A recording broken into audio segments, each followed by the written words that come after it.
naftayday kolkaaga nolol habooyo taxariisisi لا بركاته يسكسو نقدو عنا وناكسن صحبتي قاليقا ملك سدون دافيه دك جوجتان waa mar kale isku noqdo cana wanaagsan maxaan maanta idin wadnaa kilib cusub kilibkaas oo ah coronavirus oo ku dhacay inan Soomaaliyeed sida horeba idinku sheegay xanuunku ma aha xanuun qof gooni leeyahay ama dad gooni Ilaahay ugu talagalay ee waa xanuun adduunka ku soo biiray oo sida hargabka oo kale dadka ugu dhacaya fadlan marka hore dadka kanalkayga ku cusubtay subscribe saar si tixgelin waxaan kaaga codsanay inaad subscribe noo saartid kambaleelkana furatid si aan usoo dhig kilibadan usoo dhignaa aad daawatid aad bad ugu mahadsan tahay like-na hanaga iloobin comment-kuna waa xagaaga ay tahay inaan xanuunsato xanuunka coronavirus ku dhacay oo aynu rabno inaan u wada duceyno dhamaantiin clipkan si uu dad badan u gaaro share gareeya asxaabtaada la qaybso si ay ugu duceeyaan lama oga qof lagu jiro lama oga qof ducada rabbi ka aqbalayo marka sida awgeed waxaan si tixgelin iyo sharaf ku dheehantay waxaan kaaga codsanayaa adigaaga daawanaya inaad clipka share gareysid si aad u gaarsiisid dadka kale oo inanta Ilaahay caafimaad sareecana u siiyo inta kadib markaan inta kaga nimaadno walaal waxaan macaanta rabaa inaan idin la qaybsado clip uu ka soo diyaariyay inankeena shiina cunaaye ee youtuberka weyna wada taqaanaan oo ka soo diyaariyay warbixintaas oo ay ku saabsan tahay inan ay ku dhacay coronavirus xanuunka coronavirus Ilaahay naga nabadgeliyo tahay Ilaahay ha ka dulqaad isaga casaawo jallaahe inantaas bal waad ila soo daawan doontaan sida ay uga hadlayso iyo sida ay u sheegayso u qayaxayso insha Allah billahi kareem waad ku maadsan tahay waana ku dhawahay saasheegto aniga wadanka Jarmalkaan joogaa mana rabo magacayga iyo sawirkayga iyo meesha aan joogo in la sheego waad ku maadsan tahay inaad qarisay walaalo waxa weeye sidaan xogta ku helay markii damana adiga ay xaqiijisay waxa ku haleelay xanuunka coronavirus xanuunka sidee buu kugu dhacay xagee baase ka qaaday aniga waxaan ka shaqeeyaa dhakhtarkaan ka shaqeynaya bukaan ayaana loo keenay bukaankii wuxuu ahaay bukaan caadi iska qabo oo ii sheeg waxa la yiraahdo wax ku dhaca sanbabada cudurro ku dhaca kamid ah marka aniga si caadiyaan bukaanku ula macaamilayno calaashaan u daaweynayna mana maleynayno inuu cudurkan qabo mana ka shakasaneen maalmihii dambe ayaa bukaankii waxaa laga helay calaamado kamid ah calaamadihii cudurkan hadda adduunka ku faafay la yiraahdo coronavirus marka calaamadihii markaan ku aragnay ayaa waxaa laga qaaday waxa la yiraahdo testigii ayaa lagu sheegay marka ugu koowaad inuu positive noqday kadib dadkii la shaqeynayo dhan ayaa la wargeliyay in cudurkan uu qabo bukaankii aniga marka 2 isbuuc ayaan bukaanka aan u dhawaay on aad ugu dhawaay on asiga bas iyo kuwa kale sorry oo shaqeynay kadib bukaankii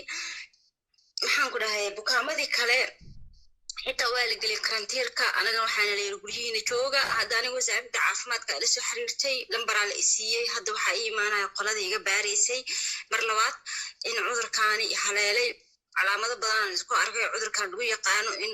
fiiraha aad iyo xanuunayaan oo sanbabada ay xanuunayaan naiftii dhibayso qac daran alxamdulillah shukr hindisho badan malihi aniga laakiin intaynan u guda gelin waxyaabaha dareemayso markii bukaanka xanaaneynaysan xanuunka laga helay ka bacdi baaritaan baa lagu sameeyay oo lagu ogaaday in xanuunka qabto Soomaaliya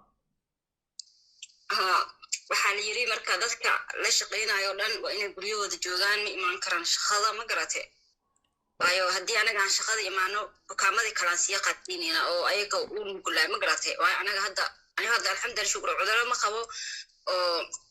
oo ii sheeg oo cudurkan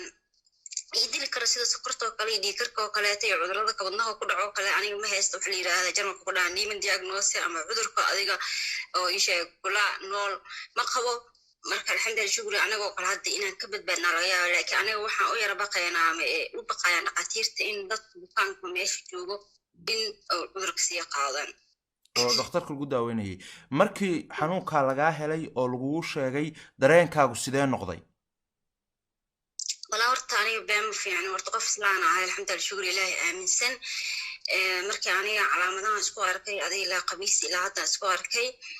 horta aniga kood hore iskama shakisaneen marka waxaan iskaga maleynaya hargabka caadiga markii la yiri cudurkaasoo qabaa bukaanka aniga aan u dhawaay marka aan dareemo waxa ayaantan yahay inay ahaayeen cudurkaas oo aan la jiifay oo la xanuunsanaay markaas waxaan dareemay cabsi ay gashay been inaan sheego ma fiicno waxaan sheegay oo wax runay cabsi ay gashay dhimasho ay soo sabarantay hadda ilaaha isku xiro waxaan dhahay alxamdulillah wax intaas ka badan baa adduunka waad soo aragtay intaa markaynu kaga soo noqonay inanta xanuunkani ku dhacay ilaahay horta waxaan uga baryaynaa inuu ilaahay xanuunkan ka dulqaado haddaad iskiliibkayga sii daawanaysid aad weli sii dhegaysanaysid waxaad ilaahay u weydiisaa inuu ilaahay caafimaad sareecana siiyo inuu ilaahay xanuunka ka dulqaado oo salaad kasta tukanaysa faatixada umar waayo ducadu qof lagu jiro lama oga ducaduna waa muhiim qof walba wuu baahan yahay waa qof walaalka ay duco ku taakulaysay adduunku ma weydiisan waxba kale kuma weydiisan ee kaliya wuxuu ku weydiistay waa duco inantani waliba waxay su'aalo badan oo uu weydiiyay shina cunaay waxay inoo sheegtay oo inoo qayaxday inantaasi inay xanuunka sida lagu kala qaado siyaabaha keenta inuuna xanuunkani waxay Soomaalidu ka aaminsantahay aanu ahayn uu yahay xanuun adduunka waa wada haysta kuna dhici doona qof walba oo ilaahay ugu tala galay oo ahay wax